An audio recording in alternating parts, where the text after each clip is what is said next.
Ya, memang keturunan muslim. Dari kecil didikan muslim, pesantren kental dengan saya. Itu diberikan Tuhan kelebihan, bisa khatam Al-Quran usia 5 tahun. Begitu berjalannya waktu, saya di pondok pesantren yang radikal sebenarnya. Cabangnya itu radikal sekali, anti Amerika, anti Kristen, anti pemerintah kala itu. Nah,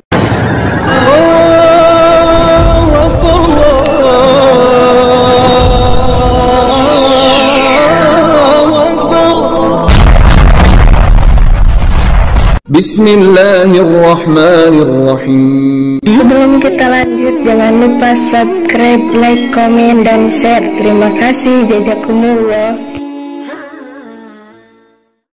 Bismillahirrahmanirrahim. Assalamualaikum warahmatullahi wabarakatuh. Sahabat kabar Islam, saudara ikhwan fillah dimanapun anda berada, semoga tetap dalam lindungan Allah Subhanahu wa Ta'ala. Allah jaga iman Islam kita hingga ajal tiba, harapan wafat dalam keadaan husnul khatimah. Amin ya Allah ya Rabbal alamin. Sahabat, saudara ikhwan fillah, jazakumullah khairan katsira wa ahsan jaza kepada kalian semua yang telah mendukung dakwah channel kabar Islam, juga channel-channel Islam yang lainnya.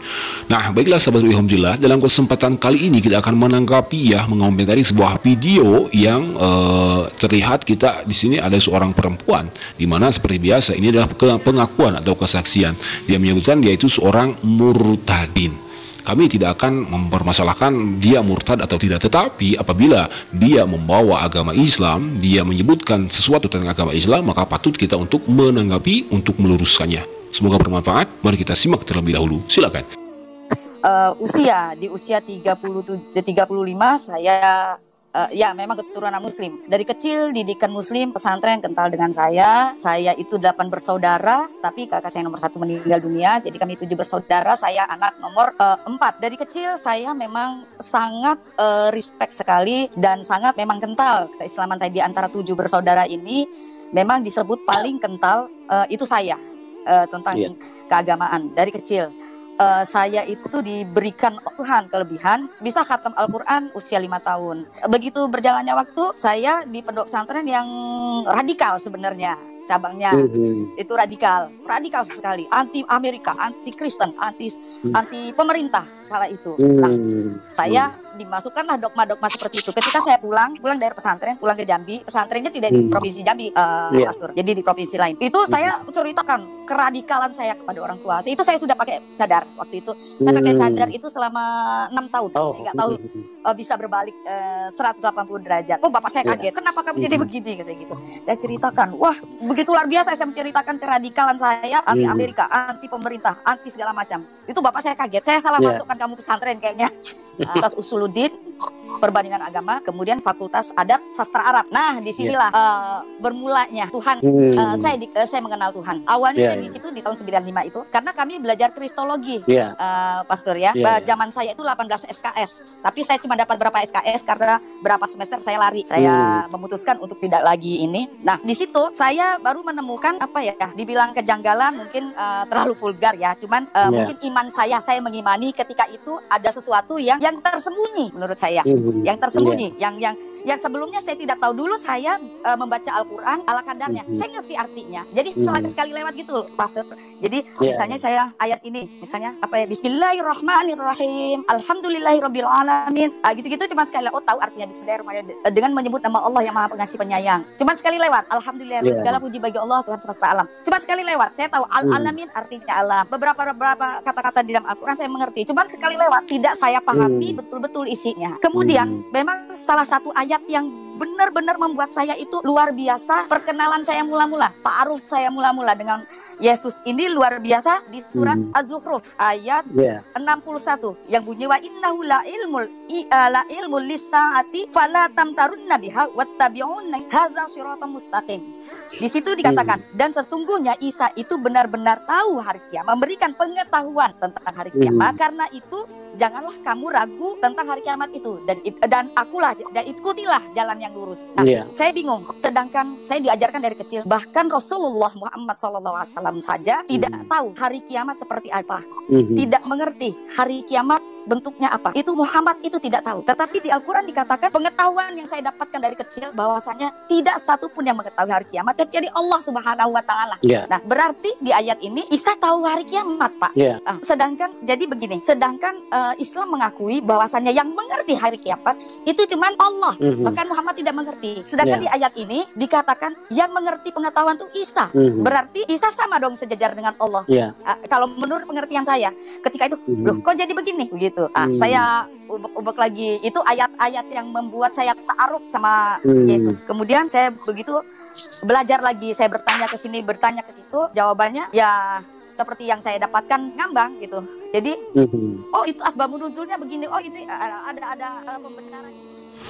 Nah, baiklah sahabat hormatullah, itulah sebuah kesaksian ya, secara singkat cuplikan video dari seorang yang ngakunya itu murtadin. Seperti biasa lah, murtadin ala Yusuf Manubulu, di mana biasa mereka menyebutkan itu terlahir dari Islam, keluarga Muslim yang taat. Terlebih dalam kesempatan ini ada seorang mbak yang dia mengaku seperti Siti Fadilah ya. Apakah dia siapa? Ya wallahu alam. Tetapi dia menyebutkan dia itu lahir di golongan Muslim yang taat. Dan sahabat ikhwan fillah, sesuatu yang membuatnya murtad itu karena adanya satu ayat yang tidak ada yang bisa menjelaskan kepadanya. Kok bisa? Padahal dia itu terlahir dari seorang Muslim yang taat, dikelilingi oleh ulama, oleh ustadz, tetapi tidak ada yang bisa menjelaskan secara jelas detail ayat yang ditanyakan oleh si murtadin wanita ini. Tetapi sahabat ikhwan fillah, dia menyebutkan juga ya, dia itu masuk ke dalam Kristen, masuk dalam pesantren, tetapi pesantrennya itu salah, pesantren yang itu radikal. Ya wallahu mungkin benar atau tidak ya, kalaupun ada itu mungkin hanya oknum saja. Tidak mungkin ada para ulama, para ustadz, para guru-guru kita yang mengajarkan untuk kebencian kepada negaranya sendiri. Padahal karena itu sudah ada di dalam ketentuan agama kita, hubbul watan minal iman, cinta terhadap tanah air adalah sebagian dari iman. Dan juga oknum itulah kalau yang menyebutkan bahwa kita harus membenci kepada orang-orang Kristen. Yang ada apabila orang-orang Kristen atau orang-orang kafir, orang non-muslim mengganggu kita, maka sewajarnya, selayaknya, maka wajib malahan bagi kita untuk membela diri. Nah sahabat ikhwan fillah, inilah ayat yang membuat si murtadin ini keluar dari agama Islam, katanya karena tidak ada yang bisa menjelaskan kepadanya, hingga akhirnya dia ya murtad. Inilah ayatnya. A'udzu billahi minasyaitonir rajim. Bismillahirrahmanirrahim. Wa innahu la'ilmun lis-sa'ati fala tamtarunna biha wattabi'un. Hadza siratun mustaqim. Shadaqallahu maulana al-azim. Yang artinya kurang lebih seperti ini. Dan sungguh dia, yaitu Nabi Isa, itu benar-benar menjadi pertanda akan datangnya hari kiamat. Karena itu janganlah kamu ragu-ragu tentang kiamat itu dan ikutilah aku. Inilah jalan yang lurus.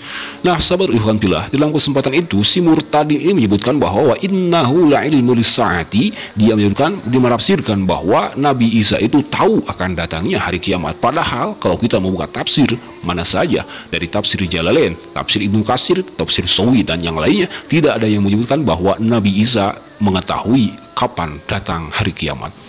Lalu si murtadi ini menyebutkan Nabi Isa tahu datang hari kiamat itu dari mana. Ini sungguh pembodohan sekali sebenarnya ya. Dan juga sebagai ikhwan fillah, kalau dia meyakini bahwa Nabi Isa alaihi salatu wassalam itu adalah Yesus, adalah Tuhan, karena menyebutkan Tuhanlah yang tahu hari kiamat, sedangkan Isa juga mengetahui hari kiamat, maka Nabi Isa dan Tuhan itu sama. Ini kan pemikiran yang sangat tidak masuk akal sekali. Karena apa? Karena para pendetanya sendiri ya, orang-orang gereja, orang Kristen itu bila disebutkan Nabi Isa itu adalah Yesus, mereka ada yang menolaknya. Mereka menyebutkan Nabi Isa bukan Yesus, Yesus bukan Nabi Isa. Tetapi dalam hal ya masalah misionaris, mereka memaksakan Nabi Isa itu adalah Yesus. Seperti Nabi Isa itu diagungkan oleh Allah Subhanahu wa Ta'ala, mereka itu menyebutkan bahwa Nabi Isa itu adalah diberi keistimewaan oleh Allah Subhanahu wa Ta'ala. Padahal kalau kita secara logis, pikiran akal yang sehat, kalaupun Nabi Isa itu diberi penganugerahan istimewa oleh Allah Subhanahu wa Ta'ala, maka Nabi Isa alaihi wasallam itu bukan Tuhan, tidak pantas disebutkan Tuhan. Begitulah sahabat ikhwan fillah. Jadi secara logis menurut kami apa yang disampaikan oleh seorang murtadin ini yang mengaku seorang murtadin ini lahir dari keluarga yang muslim taat, dikelilingi oleh para ulama, para ustadz, tetapi ayat itu saja dia kebingungan hingga akhirnya murtad. Nauzubillah summa nauzubillah. Mungkin itu sahabat Fadilah yang kita bisa simak, yang bisa komentari dalam kesempatan kali ini. Bukan kami ikut campur atas pemurtadan yang dilakukan oleh murtadin ini, tetapi kami hanya coba untuk meluruskan agar tidak ada saudara-saudara kami yang mau yang terjerumus ke dalam pemurtadan. Auzubillah summa auzubillah. Akhir kata, mohon maaf bila ada kata khilaf. Hadanallahu wa iyyakum ajma'in. Wassalamualaikum warahmatullahi wabarakatuh.